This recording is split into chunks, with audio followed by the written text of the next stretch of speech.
Ça, c'est le nouveau PSI Audio AVA C214.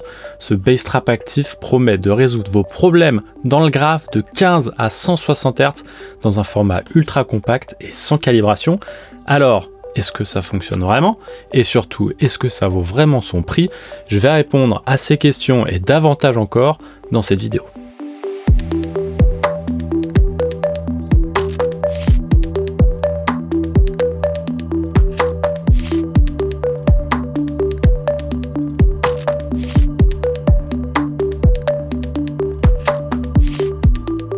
Je vais vous dire comment fonctionne le AVA C214, ce qu'il apporte par rapport à son prédécesseur le C20, mais aussi par rapport au bass trap plus classique.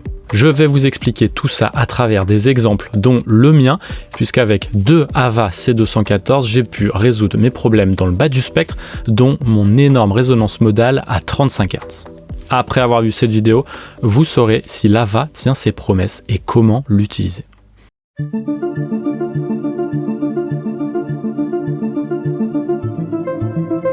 Si vous êtes sur ma chaîne, vous le savez déjà, j'estime que le couple enceinte acoustique est l'élément le plus important dans une chaîne de reproduction sonore studio ou Wi-Fi.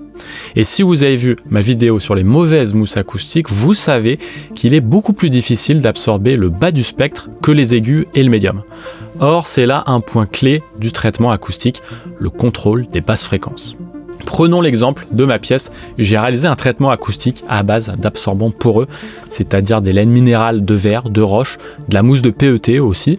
J'ai mis 20 cm de matière poreuse, 20 cm d'air derrière, et voilà, j'ai réussi à bien absorber à partir de 200 Hz. Ça manque un peu de vie et de réflexion à mon goût, mais libre à moi de corriger ça plus tard avec des diffuseurs, des meubles, etc. Dans le bas du spectre, c'est une autre histoire. J'ai toujours eu de gros problèmes sous 150 Hz, une énorme résonance modale à 38 Hz environ notamment, qui correspond en fait à la longueur de ma pièce. J'ai aussi son harmonique impair à 100 Hz, ça et un trou en dessous de 30 Hz dont je ne connais pas l'origine. Alors, j'ai essayé plusieurs solutions. Le premier, évidemment, c'est l'absorbant poreux. Ça fonctionne dans une certaine mesure, notamment à 110 Hz, qui correspond à la modale de la hauteur de ma pièce. En plaçant des mousses de PET faible densité dans le coin avant de ma pièce, par exemple, j'ai pu grandement atténuer ce creux. Mais à 38 et 75 Hz, tous ces panneaux au mur et au plafond ne suffisent pas. Ça agit un peu, mais pas assez pour que je sois satisfait. Ajoutez à cette énorme résonance le fait que mon médium et mes aigus soient hyper absorbés et j'obtiens un fort déséquilibre dans l'écoulement temporel de ma pièce. Les basses traînent longtemps, tandis que le médium et les aigus sont vite absorbés. Enfin, il est à noter que ces problèmes de basse fréquence créent d'autres problèmes dans le reste du spectre, puisque les résonances viennent masquer d'autres fréquences plus hautes dans le spectre. Ça s'appelle le masquage, c'est pas évident de le montrer à la mesure, mais c'est bien présent et c'est un vrai problème dans les studios comme le mien. Avant que je vous raconte mon parcours pour régler ce problème dans le grave et comment j'en suis arrivé à choisir les AVA de PSI Audio, laissez-moi vous expliquer leur principe de fonctionnement.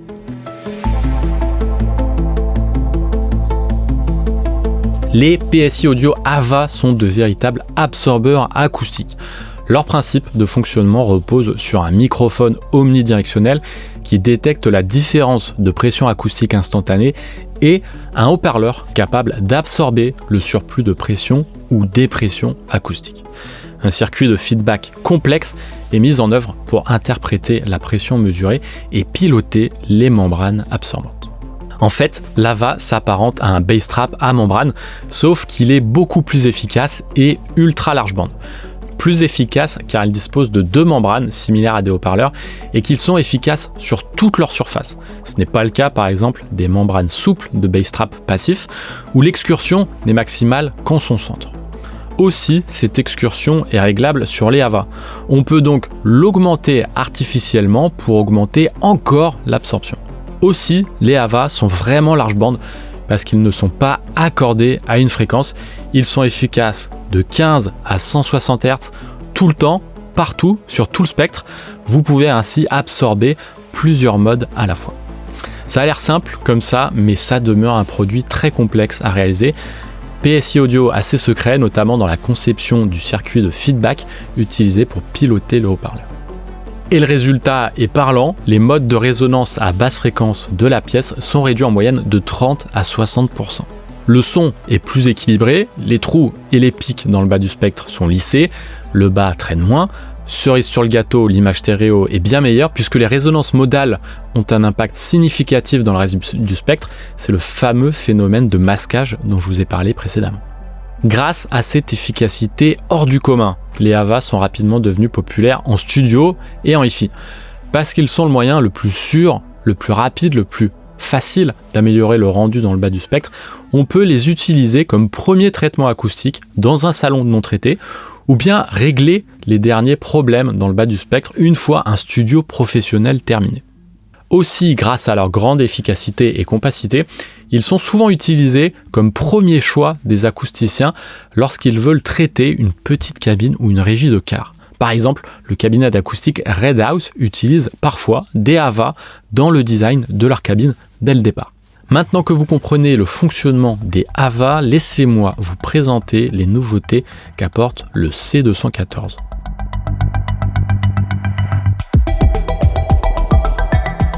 Vous le savez, ces deux produits reposent sur le même principe acoustique. À vrai dire, ils sont parfois aussi efficaces l'un que l'autre.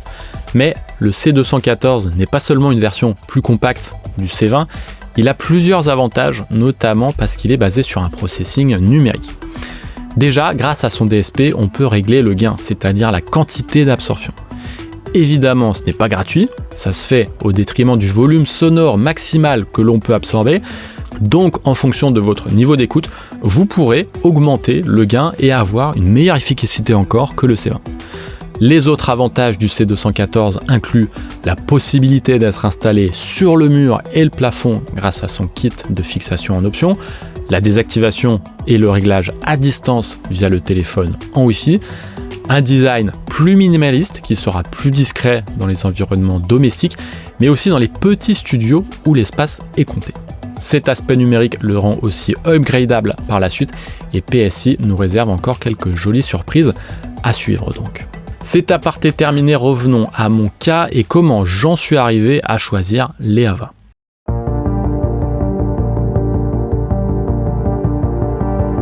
Dans ma quête de bass trapping, j'ai exploré plusieurs idées. Vous m'avez vu en vidéo essayer le VPR, cet énorme panneau d'1m10 par 1m60 pour 50 kg.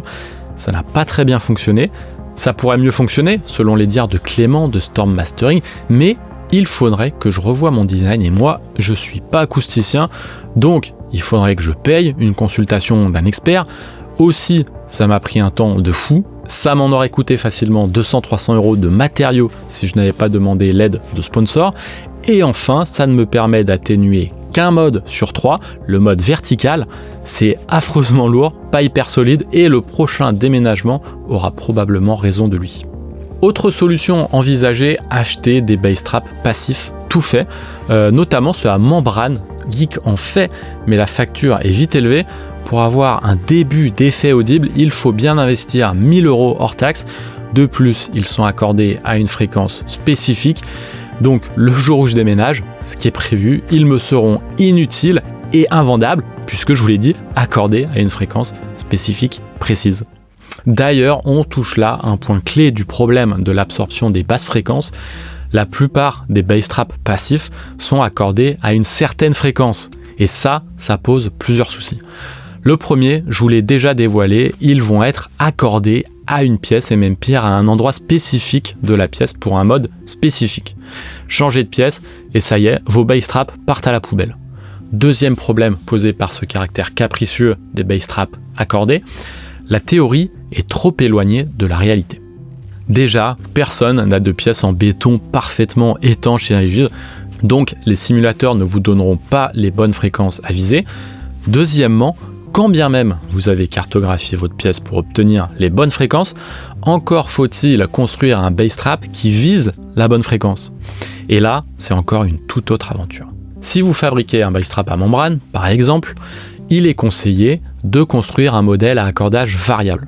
Ça peut être fait en modifiant le volume interne via une construction en piston, où le fond du cabinet bouge pour modifier le litrage du cabinet, à Et il faut que ce soit étanche et rigide, car si le bois bouge ou laisse passer un peu d'air, la fréquence cible n'est plus la même.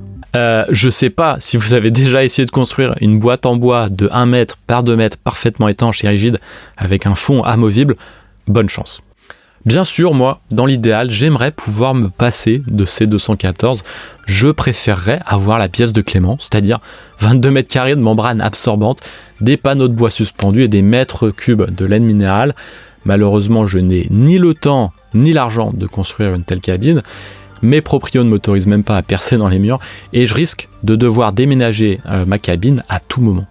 Bref, il me fallait une solution et la dernière que j'ai explorée était les AVA C214. Et miracle, ça a fonctionné. Même Clément le confirme, mon mode à 38 Hz est largement atténué à partir d'un seul AVA et avec 2, c'est encore mieux. Cerise sur le gâteau, je règle cet étrange problème vers 20-30 Hz qui ne correspond à aucune modale mais qui existe quand même. Et si je place un AVA au pied de mes Dutch & Dutch à l'avant de ma cabine, j'atténue grandement ce 110 Hz et tout ça sans prendre de place ni absorber d'autres fréquences. Résultat, mon bas traîne moins, j'ai plus d'impact dans le grave, tout est plus équilibré et j'entends moins de différence de bas selon les morceaux et leurs notes fondamentales. J'arrive par exemple à mieux régler ma compression quand c'est une compression qui bouge avec le kick et la basse. Et puis globalement, je prends beaucoup plus de plaisir à écouter de la musique, j'utilise moins le casque pour vérifier le bas et je passe moins de temps sur mes masters. Ensuite, il y a tous les autres avantages des AVA. Avec ce format hyper compact, je peux redonner de la vie à ma pièce en enlevant des panneaux à l'arrière droit de ma pièce. Il me servait surtout pour gérer la modale de la longueur et de la hauteur. Et maintenant que cette zone de la pièce est gérée avec l'AVA, j'ai pu enlever plein de panneaux, mettre une étagère, redonner de la vie et puis gagner beaucoup de place. Vous l'aurez vite compris, j'ai donc investi dans une paire d'AVA C214 et je ne reviendrai pas en arrière. Vous l'aurez compris, les PSI Audio AVA C214 sont la seule solution clé en main pour résoudre ces problèmes dans le bas.